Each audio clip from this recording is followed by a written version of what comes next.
restrictive abortion policies throughout this whole period are also some of the same places that have the most egregious, maternal mortality rates, particularly for people of color, particularly for Black women. And so I guess a lot of people say, well, is it really about human dignity or is it really about control? What happened in that process of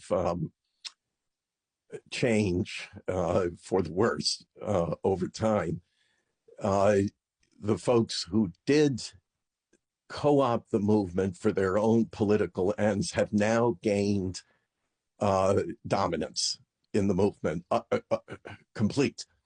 And so, yes, as you say, the way I see it now, the end of Roe is not a moral victory for the movement. It's, in fact, the beginning of its greatest moral test, which I predict it will fail, and it will fail miserably.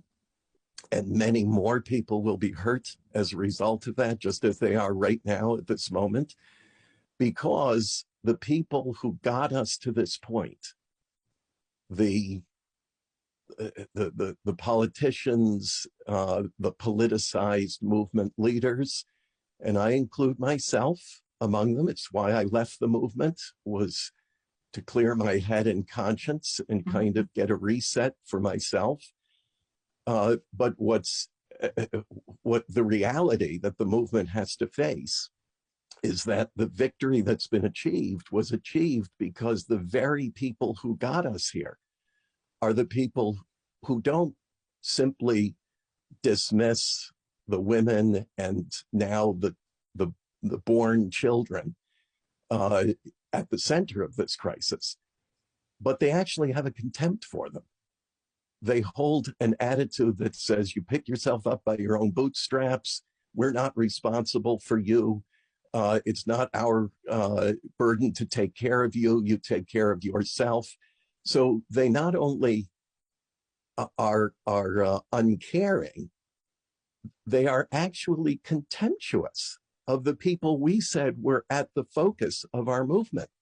So the result will be that states that now ban abortion will also not simply ignore the women and children placed at great risk as a result of this, but will actually act in ways that further injure them.